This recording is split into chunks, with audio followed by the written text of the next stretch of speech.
असं कर. ह्याच्यातल्या अशा 2 काड्या घ्यायच्या, अशा अशा 2 अशा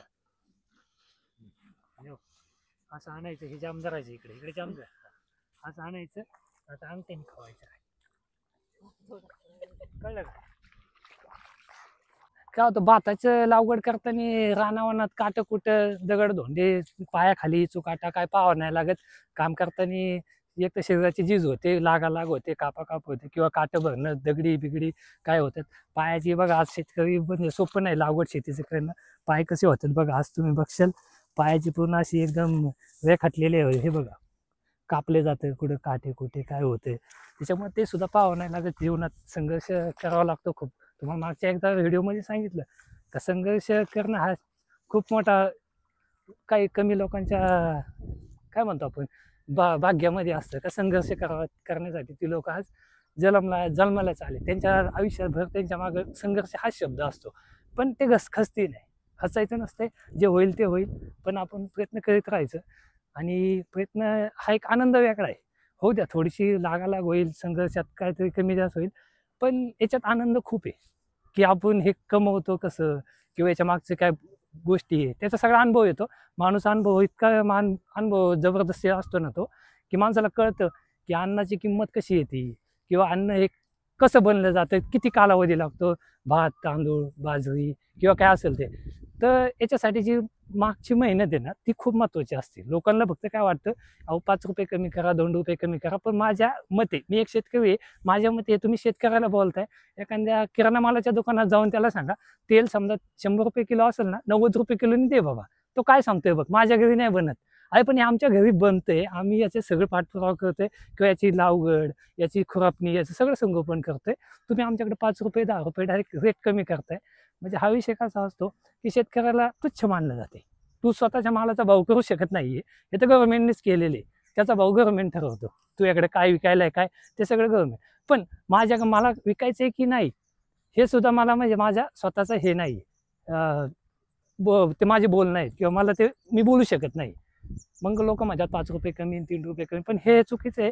याच्या मागचे जर तुम्ही पाहिलं ना, रानावनात अशी लहान मुलं बिलं ही फिरतात, यांची चुकाटा काय. मला सांगा, स्वतःच्या मुलाला थोडी वेदना झाली तरी माणूस आयुष्यभर तो प्रसंग विसरू शकत नाही. पण इथं तसं नाही. इथं काय होतं, सगळे एक तर माझं जीवा उदार होऊन हे काम केलं जातं, तरच ह्या गोष्टी सक्सेस होतात. नाही तर सगळेजण म्हटले ना स्वतःचं शरीर राखायचं, किंवा स्वतःला विजा नाही झाली पाहिजे, काय दुखापत नाही झाली पाहिजे, तसं सोपं नाही, होणार नाही. पैसे देऊन सगळ्या गोष्टी होत नाहीत. कारण की ह्या गोष्टी कशा असतात, स्वतः उतरल्याशिवाय काही याच्यात निर्माण होणार नाही. तुझ्याकडे शेती आहे, पाणी आहे, पैसा आहे, सगळं खूप आहे, पण तू स्वतःकडे मेहनत करायची ताकद नाही.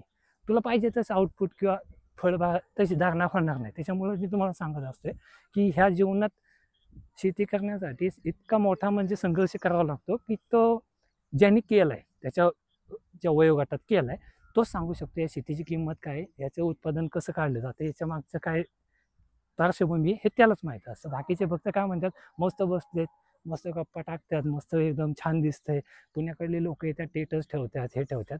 पण खरं तुम्हाला पार्श्वभूमी मी सांगतो, एक दिवस 2च तास त्यांच्यासोबत काम करून बघा, तुम्हाला कळेल. स्टेटस ठेवायची पण इच्छा नाही राहणार की हा माणसाचा आपण स्टेटस ठेवतो, मस्त दिसतंय, ग्रीन दिसतंय, पाण्यात बसलेत सगळे बायका, सगळ्या गाणी चालल्यात, गाण्यांच्या भेंड्या करतात किंवा बलेरी म्हणतात. पण आपल्याला तो आनंद त्यांचा फक्त बाहेरून दिसतो, पण त्यांच्या जर जवळ जाऊन पाहिले ना, त्यांची एक दुःखाची पण एक पडदा आहे. तो जर ओपन केला ना, तर तुम्हाला समजेल शेतकरी हा त्या पडद्यात कसा जगतो. आणि आपण जातो ना, आपण फक्त आनंदाच्या पडद्याचा भाग घेऊन येतो, पण त्याच्या दुःखाचा पडदा जो असतो तो घेत नाही. त्याच्यामुळे होतं काय, शेतकरी हा वर्ष खचत चालला.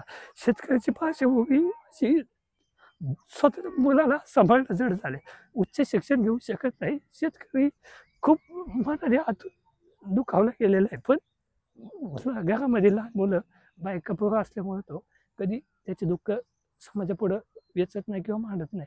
तो आपल्या एक बाजूला हृदयात दुःख ठेवून समाजासमोर त्याचं जगणं कसं आहे ते तो दाखवतो की मी खूप आनंदात आहे. शेतकऱ्याला आतून जाऊन विचारलं ना की त्याच्या भावना कशा आहेत, तो खूप दुखावला गेलेला आहे शेतकरी. पण तो स्वतःची व्यथा कोणासोबत मांडू शकत नाही किंवा कोणाला फेस करू शकत नाही. पण आज जो शेतकरी समाजासाठी किंवा बाकीच्या लोकांसाठी जे 2 रुपयाचं त्याचं जे उत्पन्न आहे ते कळतो. आज तुम्ही त्याची किंमत करता शेतकऱ्याची, 5 रुपये कमी करा बोलताना ती शेतकऱ्याची किंमत केली जाते तुम्ही. म्हणजे शेतकऱ्याला 2 रुपयात तोललं जातं तुम्ही. म्हणजे ते किराणा मालाच्या दुकानात जा नाही कमी करणार, तर शेतकऱ्याच्या घरात आलं की तुम्ही 10-20 रुपये कमी करू शकता, बोलू शकता डायरेक्ट. मग इतकी शेतकऱ्याची आज परिस्थिती बेकार करून ठेवलेली आहे समाजाने. शेतकऱ्याचा जर माल पिकवलाय त्याने, जर त्याला जर त्याच्या मनाप्रमाणे, म्हणजे तो असं म्हणणार नाही की 100 रुपयाची गोष्ट 200ला खा. तो काय म्हणणार 100ची गोष्ट आहे ना, मला 5च रुपये द्या. पण तो आनंदी राहील.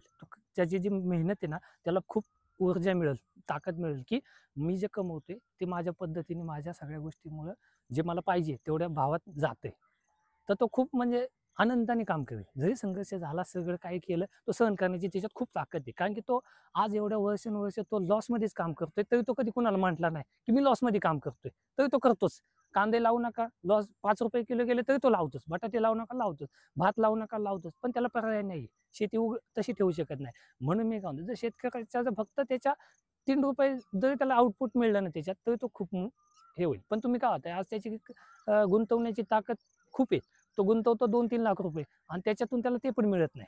स्वतःचे कष्ट अंगावर राहतात, सगळेच अंगावर राहतात. त्याच्यातून त्याला 3 लाखाची गुंतवणूक करून 2 लाख रुपये मिळाले. 1 लाख तो 3 महिने पावसात उन्हात काम करून 1 लाख रुपये लॉस.